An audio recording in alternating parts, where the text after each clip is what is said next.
Hello, this is Sam Lake.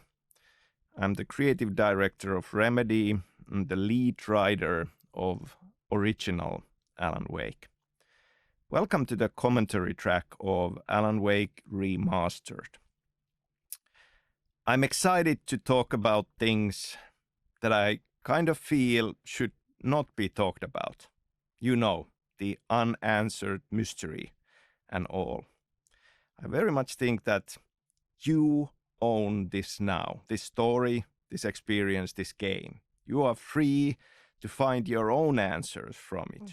Your own theories. You are free to love and hate the parts that you love and hate.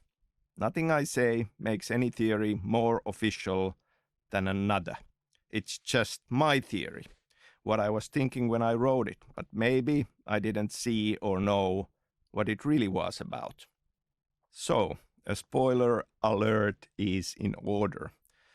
I will talk about things here as if you had already gone on this journey. Also, potentially mentioning things of other Remedy games in similar way in the process. I will definitely say a couple of words about Control and how it ties to Alan Wake. So if you are playing for the first time, you might want to turn off this commentary from the option screen and come back to this later on. I'm recording this in May 2021. We celebrated the 11th anniversary of the original game last week. I'm very happy to be doing this. I'm very grateful for the continued love and support that all Alan Wake's fans have kept showing us. I'm really happy that we got to make this remastered version, both for you, our fans, to return to it. With crisper visuals and modern technology, now we can take advantage of the power of the new platforms to offer improved graphics and better frame rate and improved cinematics, because they were not the best part of the experience due to some production reasons even back then. And of course, to give this opportunity for new players on new platforms to experience Alan Wake for the first time. This is the original game, remastered. This is not a remake. We have not touched the actual content and the story, just the visuals and the tech. Okay, so let's talk about beginnings a bit. I mean, for all of these creative projects, it would be nice to claim that these stories and these experiences, the visions of them have just popped out of our heads and been ready. But in truth, it takes a long time, and there are many different beginnings for these stories. And sometimes looking back, it's even hard to say where it all began. Some ideas have been bouncing around in your head for a long time, and then suddenly it burst out from the dark, and there it is. And that's one nugget that ends up being a beginning. One of the beginnings for Alan Wake deals with the structure of the story. Working on Max Payne games, I was writing a movie in my head, traditional 3-act structure. But that was around the time when everybody was watching DVDs, season DVDs of TV shows. And I started thinking that this would be an awesome structure for a game story because of a similar length. Another beginning also goes back to the time when I was working on Max Payne games. I went to study screenwriting at Theatre Academy of Finland, and I wrote a couple of movie screenplays studying there. And one of them was this horror movie, screenplay for a horror movie that I wrote in Finnish, actually. And the title was Pohjavesi, which translated would be groundwater, but maybe kind of more accurate tonally would be to call it undertow. And there were a few elements there that I later decided to steal from myself, and they all ended up as part of the story of Alan Wake. So in this movie screenplay that I had written called Undertow, there are several elements that I lifted and used in Alan Wake. The Anderson brothers, Tor and Odin, are already part of that. There is this witch-like character from Slavic folklore called Baba Yaga. And obviously her echo is very much present in the Dark Presence, in Barbara Chacker. And this mystical light switch, the clicker, is also part of this horror movie story already. Another beginning that also was a lot in my mind already working on Max Payne games and just bouncing around ideas and wanting to do something different compared to Max Payne was that it just felt like a big deal and important to me back then that because at Remedy we make action games with action gameplay. And I was thinking a lot about the idea of what if we would have a protagonist, a hero you play, who is not a professional action hero. That felt like a refreshing thought at that point. Somebody who physically and skill-wise is an everyman, even though you could claim that Alan Wake does have attributes that makes him something else than an everyone. But for the challenges he faces, he would be unprepared. For me, looking back at Alan Wake and the story of Alan Wake, certain things just feel like they have staying power and feel very significant and important for the overall experience. Wake says in the opening line, he talks about the unanswered mystery as something that stays with us the longest. And then we have a poem from Thomas Zane where he says, "Beyond the shadow you settle for, there is a miracle illuminated." So if we take Wake's opening sentence about mystery and Thomas Zane poem about something beyond the shadow you settle for, I feel we are very much at the heart of what Alan Wake is about. I mean, we just tend to have this overwhelming yearning to have answers and to find one final truth about things. I mean, that's something that we want in real life. That's something that we often look for in fiction, because that kind of is something that consoles us. It's a very comforting thought, but then very often our lives are nothing like that. There is no one final answer. Things can be looked at from many different viewpoints, and this kind of yearning for mystery it's a great driving force. It's driving force for us for discovery and science, and in detective fiction, it's something that we chase, the answer. It just kind of is a great propelling force to drive us forward. But at the same time, should we have that final answer is the question. The idea of a mystery ending as part of this kind of a cryptic line, it's not a lake, it's an ocean, is something that I feel, having that mystery there, leaving it into a mystery that has kept Alan Wake in the minds of many of the fans.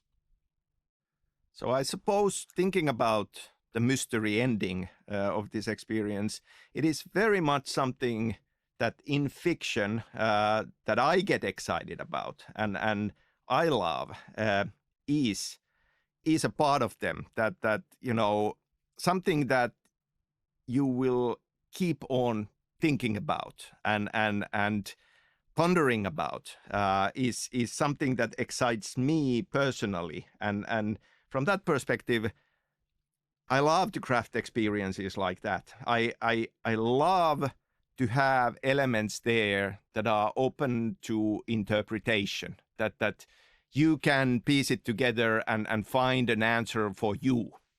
This is Alan Wake's story, told from his perspective and his point of view. And at the same time, Alice is a hugely important character. She has very little screen time, but the scenes we have Wake together with Alice, we learn a lot about Wake as a character. And Alice remains as his motivation through the whole experience.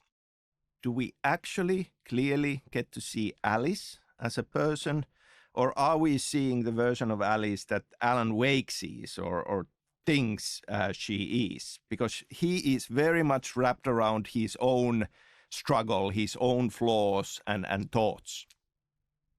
I'm a Finn, so I was born in Finland and have lived here all my life.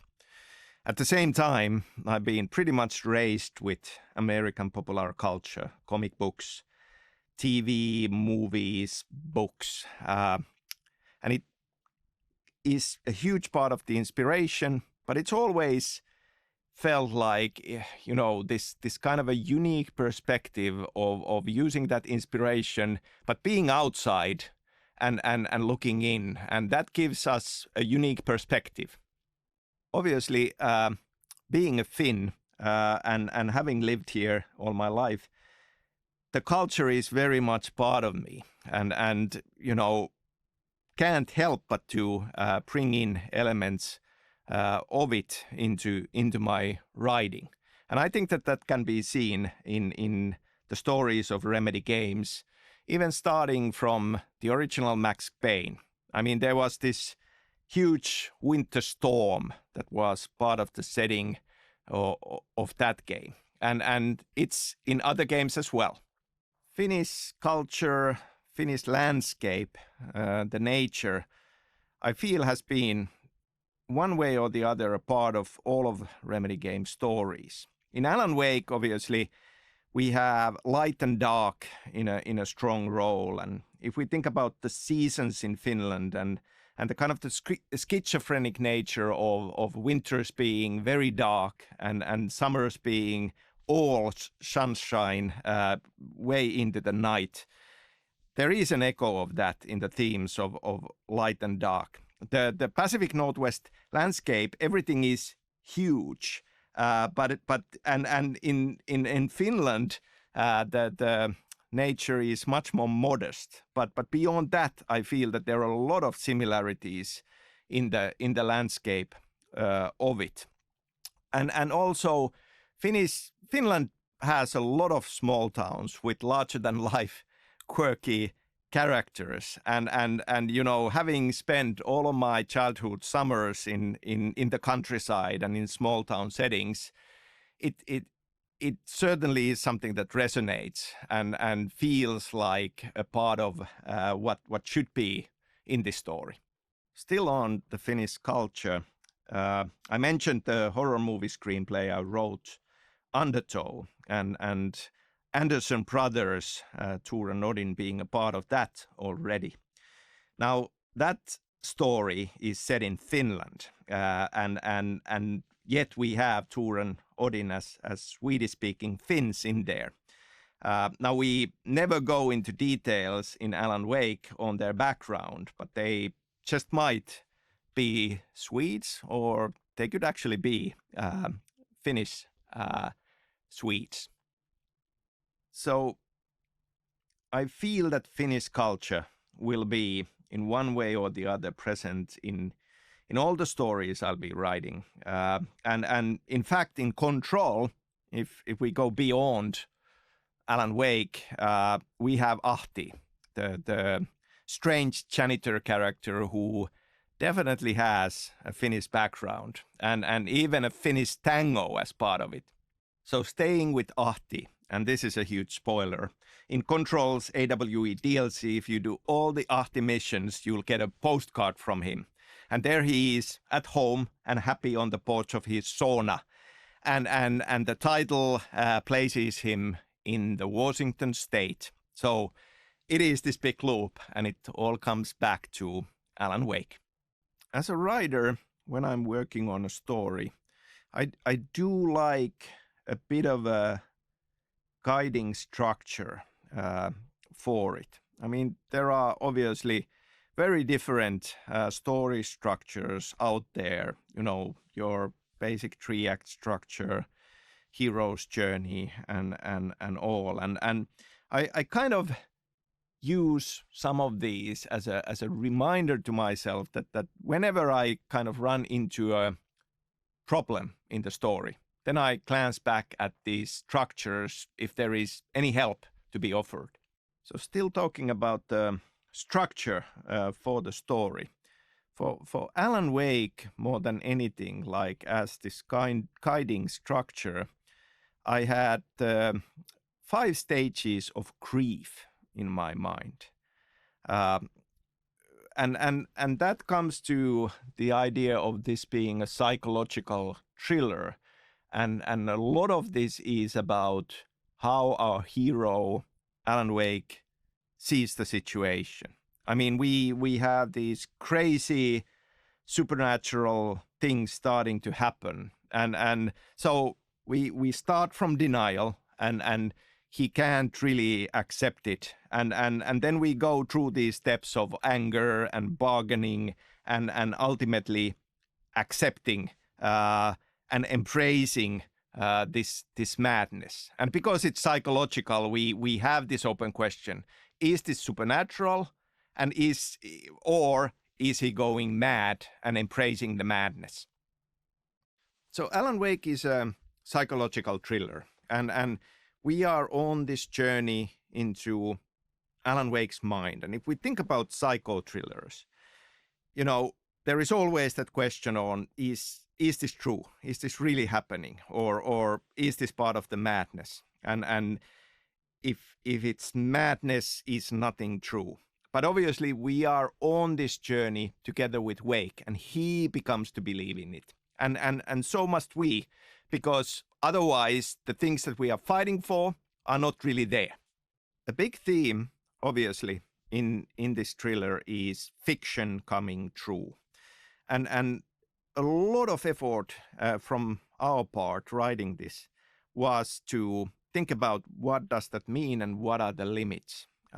Obviously, if we would have given Alan Wake godlike powers to just change reality on a whim, there would not have been much stakes in this. So changing reality with his writing has to be a struggle. It's hard for him. As writing a good story is hard for us. So there is this metaphor going on in this. And essentially what he can do is he can take existing elements and nudge them and tweak them. And in a similar way, I feel that story needs to feel true for it to be a good story.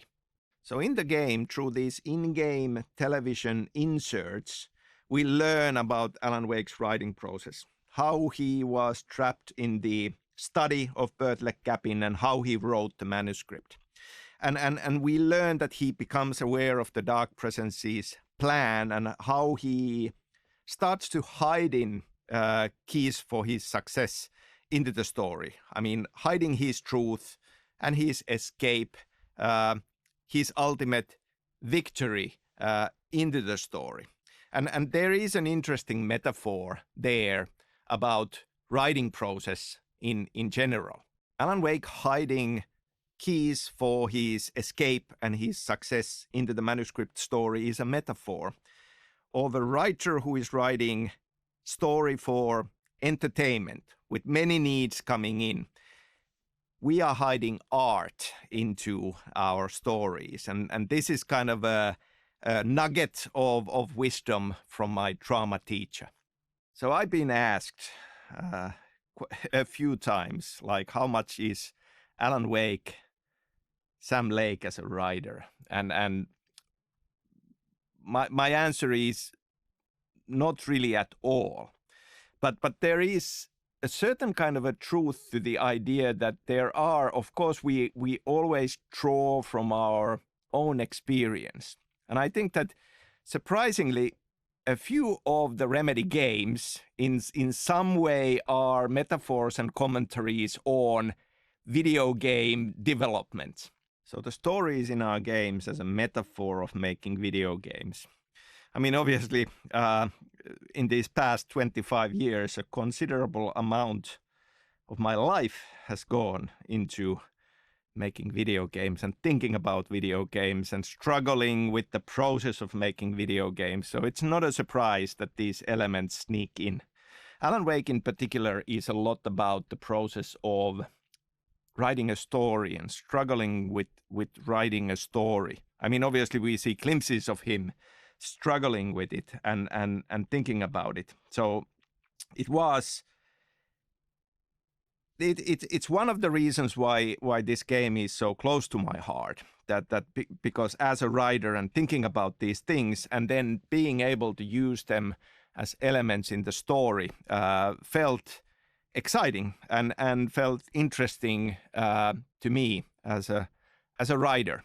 Now in this commentary, I talk a lot about my own perspective and how I see these things, but it's always important to mention that making video games is very much a team effort. There are a lot of brilliant, talented people working at Remedy and we're working on Alan Wake, and there are a lot of inputs. As a writer, you have a story in mind and you refined it to a certain point.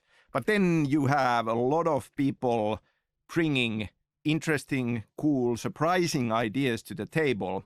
And then it's a challenge to kind of pick and choose, take those in, and let them change it for the better. For Alan Wake's story, a lot of the backstory we discover along the way comes from 60s, 70s, and even 80s. Now, I was born in 1970, and so kind of when I think about elements of Finnish countryside and cabin life during summers, it has this golden sheen on it that you often have, when you are growing up. And when I think about the backstory of the 70s with the birdleg cabin, these are the kind of feelings and images that I think about. Part of the big backstory element obviously deals with Thomas Zane, the diver and the poet, Barbara Jacker, Emil Hartman, and Cynthia Weaver, all in this 60s, 70s landscape in this story. I mean, Thomas Zane is a very kind of important character. Also somebody who wrote, and also somebody who is now as the diver, very much guiding Alan Wake, but in some ways also haunting him. And many of these elements are set as part of that backstory. So who is Thomas Zane as a character, really? Through the years, I've read interesting fan theories about him, and I'm not going to dive too deep into these things. But it is an interesting question. Like we see some glimpses, especially in the DLC part of it, where we start to think that is he being completely open and honest with us about his motives and who he really is, and how does this thing loop around between the fictions of Zane and Wake? So part of the backstory we are dealing with is about old gods of Asgard, of course. They in a way belong into the same continuation as Thomas Zane. I mean, we are talking about artists who, in a way, have come into contact with these dark forces and ended up affecting reality in one way or the other. Old Gods of Asgard, of course, through their music. And music is a big part of story and storytelling of Alan Wake. Behind the music of Old Gods of Asgard lurks a Finnish band called the Poets of the Fall. And they are good friends of mine. And we obviously started collaborating with poets already with Max Payne 2. Video game storytelling uses many different mediums, and music definitely is one. And at some point I started thinking about the idea that we would have a fictional band and we would custom create music that would be in-world. And with that, we could have lyrics and themes that are part of the storytelling. And that's what Old Gods of Asgard is all about. We had multiple songs created by Poets of the Fall for the first game. We continued with that in Alan Wake's American Nightmare, and now in Control, we have done it again with Take Control. Now, I feel this is a wonderful direction, and I'm sure that in the future we will be looking into this as well. Other than that, licensing songs for Alan Wake was an important part of the episodic structure, finding fitting songs for end of episode moments, and I'm still very proud and very happy of the selection of songs that we have from David Bowie and Nick Cave and Poe, all greatly fitting into this experience. There are many dreamlike elements in Alan Wake. It is something that very much fascinates me in fiction that I like as well, and also what I really enjoy in stories is time travel, time loops. Now, as we progress with Alan Wake's story, we kind of have this mystical vision quest of him traveling back in time into that missing week when he was in Birdleg Cabin writing the story of the manuscript. So talking about this mystical, weird time loop that is induced by drinking the moonshine of the Anderson brothers, Wake travels back in a dreamlike way into the missing week, and we witness what actually happened there, how the dark presence, how Barbara Jacker took over and made him write the manuscript. And then in a mystical way, we reach out to Alan Wake himself writing the manuscript and snap him out of it. Still talking about this mystical experience of Alan Wake going back in time.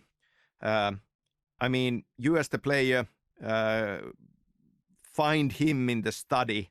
Obviously, we are Alan Wake, but in first person now in a weird way, and we reach out to him, snap him out of it, and then we see a glimpse of Diver actually doing this, which goes back to this, these weird questions about identity of Thomas Zane and identity of Alan Wake. But this fascination for time loops, obviously, in Alan Wake's American Nightmare, we have time loop element there. So I kind of feel that this is part of the dark place and how time moves there in mysterious ways. As part of the story, we discover that there are some people in Bright Falls who do know about these supernatural forces of darkness. And they have formed this loose secret society to deal with these things.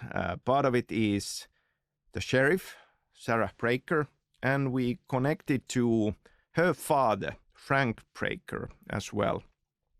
Now, it's not widely known, but there were a couple of comic books that we created after Alan Wake, and one of them actually, one issue deals with Frank Breaker as a character.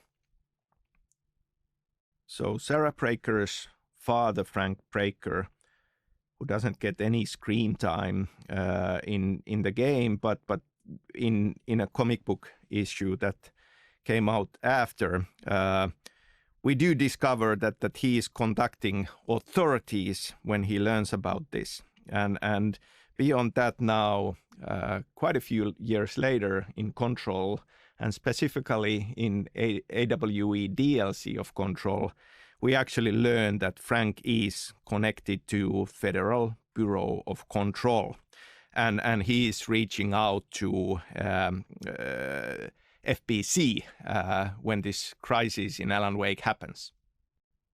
So we have the worlds of Alan Wake and Control connected to each other, as is now clear from Control and especially Control's AWE DLC.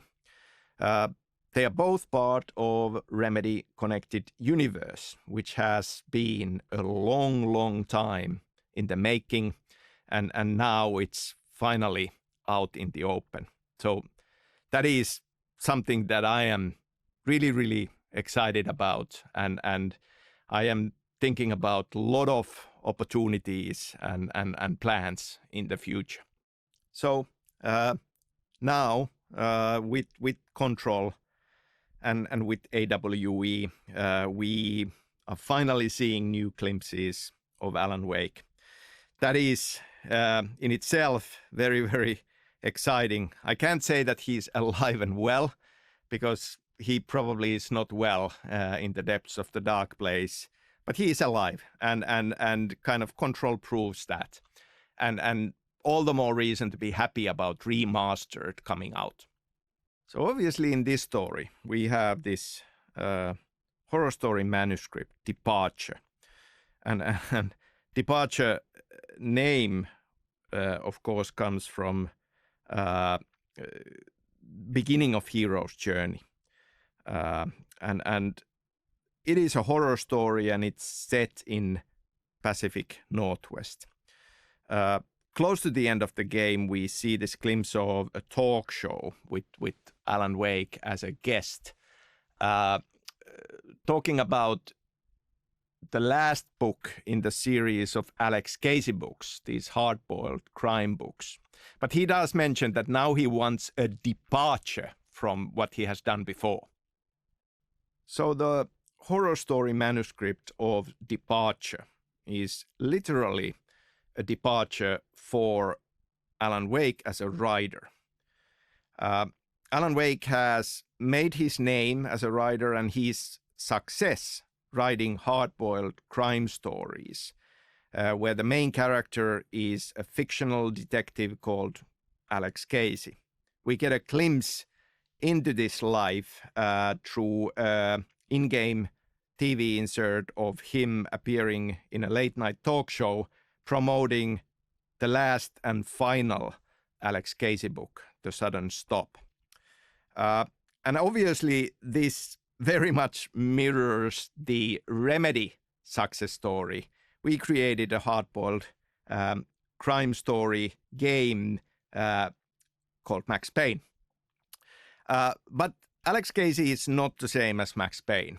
Rather, it's very much me wanting to insert a bit of hard-boiled crime story into the world of Alan Wake as well, simply because I love it. So Alan Wake comes from New York City, and for years he was writing crime stories set in New York City. We have a couple of these flashbacks to New York, and that's how New York is present in Alan Wake. I love New York. I love it as an idea.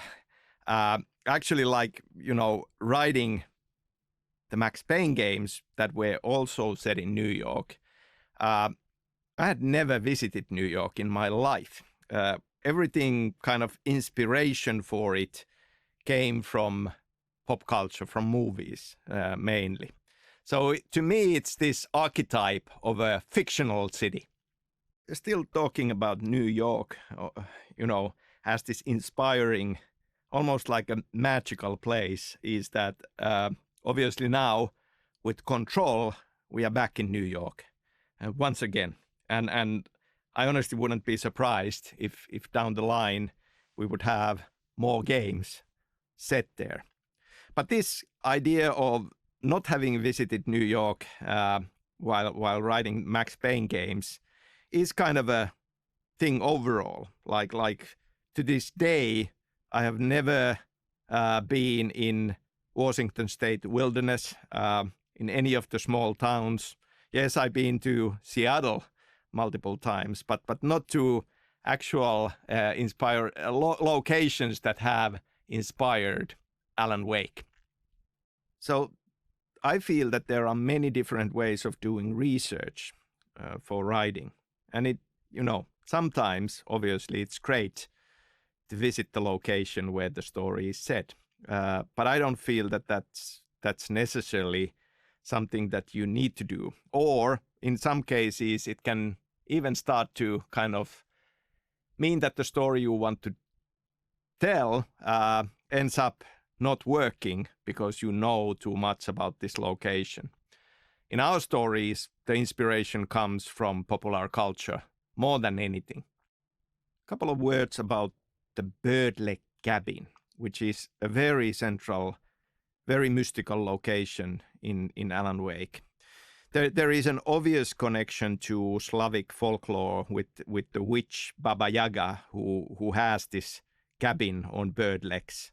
And we have the two round windows that are kind of eyes of a bird.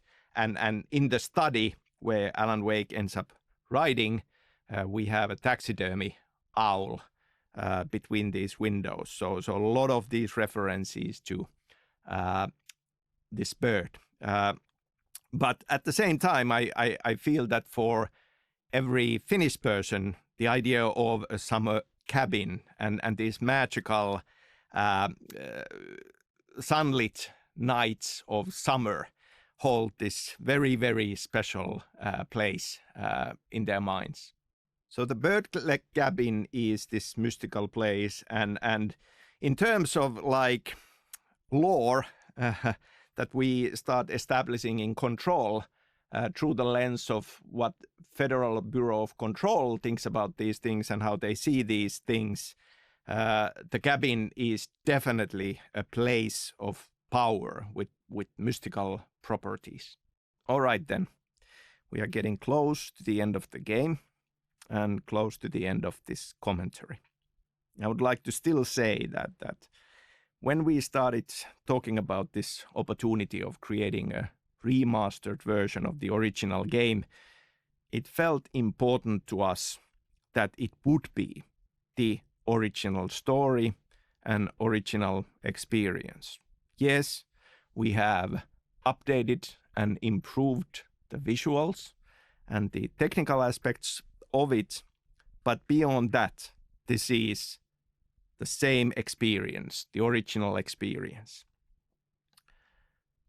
Or maybe there are just these tiny small things sprinkled about that if you are paying attention, you can notice. Maybe you should keep your eyes open for them. That's it. I hope you have enjoyed playing Alan Wake Remastered. I hope you have enjoyed listening to me rambling on in this commentary. Thank you very much.